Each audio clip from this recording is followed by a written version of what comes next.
India गठबंधन में उम्मीदवार को लेकर पूर्णिया वासियों के लिए अभी भी असमंजस की स्थिति बरकरार है। एक तरफ पप्पू यादव हैं जो कांग्रेस से नामांकन का ऐलान कर चुके हैं, तो दूसरी तरफ बीमा भारती हैं जिन्हें आरजेडी ने सिंबल दे दिया है। ये दोनों ही उम्मीदवार बाहुबली पृष्ठभूमि से आते हैं। पप्पू यादव की बाहुबली छवि रही है, तो बीमा भारती के पति फैजान गिरोह के सरगना अवधेश मंडल अभी भी सलाखों के पीछे हैं। हालांकि पप्पू यादव ने आपदा काल जैसे कोरोना, बाढ़ और कई सामाजिक कार्य कर लोगों की मदद कर बाहुबली छवि को सुधारने का सकारात्मक प्रयास किया है और अब मददगार मसीहा के तौर पर खुद को साबित कर रहे हैं। वहीं बीमा भारती के पति अवधेश मंडल 90 के दशक से ही बाहुबली छवि के रहे हैं।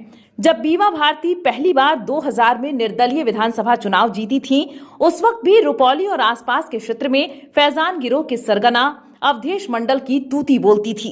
अवधेश मंडल बिहार विधानसभा फ्लोर टेस्ट की रात अपने बेटे के साथ आर्म्स एक्ट मामले में गिरफ्तार हो गए, अभी भी जेल में हैं। इन दोनों बाहुबली पृष्ठभूमि से आने वाले इंडिया गठबंधन के कद्दावर नेताओं के बीच मुकाबला देखना दिलचस्प होगा।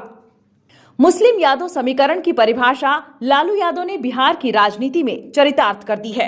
राजनीतिक विशेषज्ञ इन दोनों समुदाय पर लालू यादव की पैठ मानते हैं, लेकिन 2 दशक से अधिक समय तक एमवाई के लिए सिरमौर बने लालू यादव के गढ़ में पप्पू यादव सेंधमारी कर सकते हैं अगर इस बार पूर्णिया से निर्दलीय उम्मीदवार के तौर पर चुनावी मैदान में उतर गए। पूर्णिया संसदीय क्षेत्र में लगभग 16 लाख वोटर हैं, जिनमें जातीय समीकरण महत्वपूर्ण फैक्टर रखता है। यहाँ करीब 5 लाख मुस्लिम वोटर हैं और यादवों की संख्या भी 1.5 लाख के आसपास है, यानी 6.5 लाख वोटर एमवाई की हैं, जो खुद को पिछले 20 वर्षों से हाशिए पर पाए हैं। उन वोटरों के लिए पप्पू यादव एक विकल्प हो सकते हैं। पप्पू यादव 13 साल तक पूर्णिया के सांसद रह चुके हैं। 1991 में पहली बार पूर्णिया से निर्दलीय लोकसभा चुनाव जीते। 1996 में समाजवादी पार्टी से चुनाव लड़ा और विजयी हुए।